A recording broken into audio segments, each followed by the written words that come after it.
Hey everyone, Mac is back. Today we're going to look at a tier list of the awakening skills.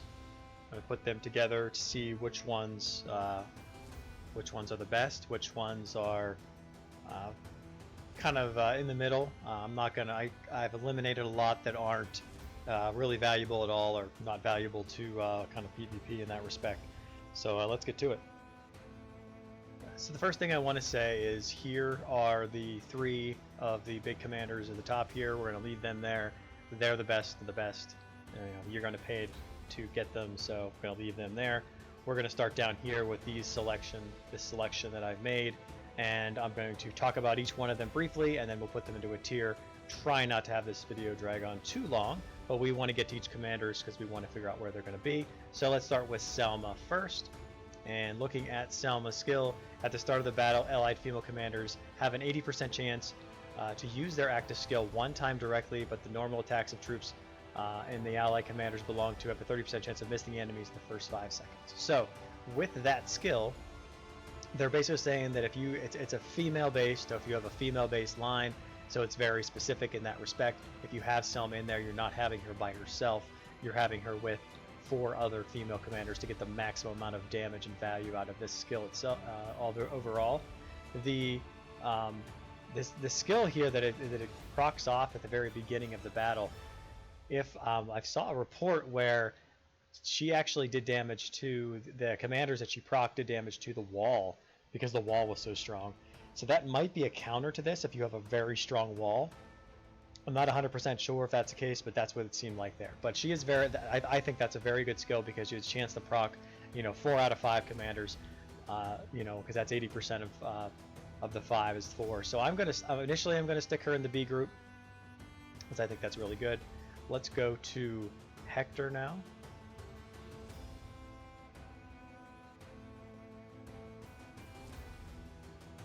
And looking at Hector's, after the first time active skill damage is taken by each lineup at the front, I'll immediately heal 15% of troops lost due to the damage taken. At the same time, lineups increase their attack by 15%. So by the time that they get this that army active damage, if they have Selma, it actually could be very early in the attack. So this is kind of like a counter to Selma in that respect. But at the same time, you're getting that 15% attack at some point, probably at the very least 11 seconds in. So that's not a bad one either. Kind of like that skill. I don't think it's on the same level as Selma is, but I think it's like right below it. Looking at Drake now.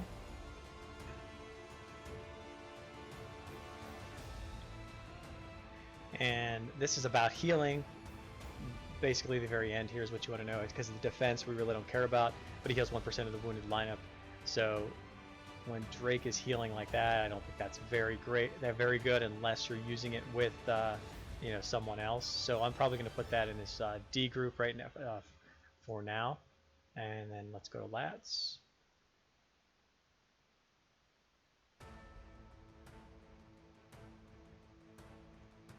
And I missed Lats somewhere. There she is. And Lats is awakening. The exact same thing. 1% heal. Just this is an infantry commander. It's the only difference there. So no need for discussion. We're going to put it right in the same group. We're going to look at Enzo next. And there he is. And his awakening, same exact thing, except for it's for the cavalry and another 1% healing.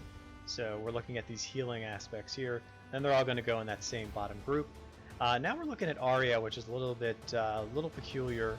Overall, for her skill here is when the commander Arya uses an active skill, uses active skills to attack an enemy target, they put a death marker on them, and then for every 1 death marker, you gain 20% attack.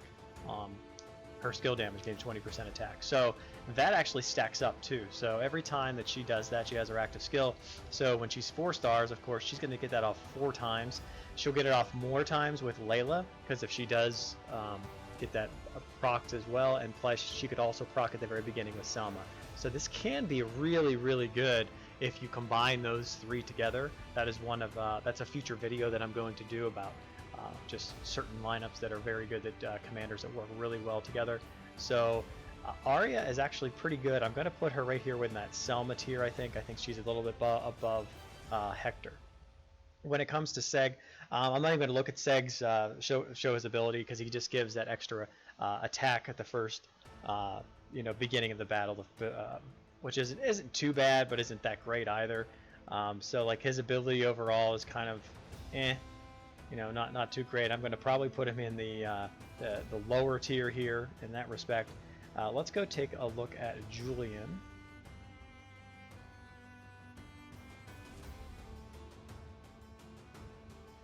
Because I can't find him. I think I have him unlocked up here. There we go. And here he is. And Julian, for every one attack made by the troops, they gain a 2% attack, a total of 12%. Very similar to actually what Seg does, except for his that takes takes some time to build up.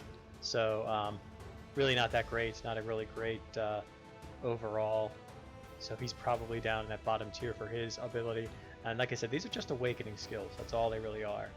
We're not talking about anything else. And then let's go to Jamie.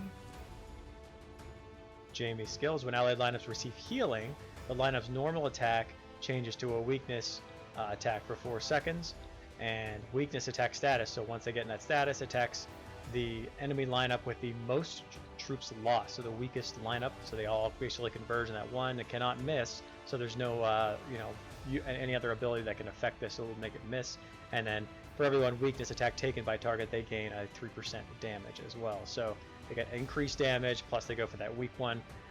This is actually really good, I think, and especially if you combine that, because it says whenever there's healing, and we talked about these 3 commanders here. So if you combine these 4 commanders right now with healing, then that's a pretty good line. That's a really, really good lineup. Actually, I kind of think that's Jamie. If you put him in the right lineup, he's actually really good, because he'll concentrate his damage when it comes to his troops in there. And now let's take a look at Annie real quick. I have her. There she is. And looking at Annie, when casting an active army skill directly wipes out 3% of the target's currently deployed troops. That's very good. That's eliminating power, and cannot exceed a 3% of Annie's currently deployed troops. So if you're in a rally and she has a lot of troops in front of her, that can be a very, very good skill overall. So that could actually be well worth it. Looking at the skills we have so far, I would say she's probably in this lineup, maybe closer to the C lineup, but I'm going to put her at the end of the B one right now. Layla, we know what Layla's is. We know that hers is that one that actually has a chance to proc other females. I'm going to put her up here with Jamie. I actually kind of prefer her over Jamie.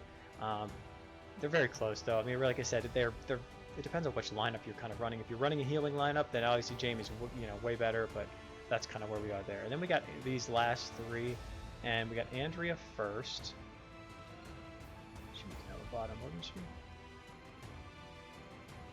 There she is. And this one's talking about increasing. This is about that proportion. It's either you have more troops or less troops. If they try to help you out one way or other with defense and whatnot. Not very good at all.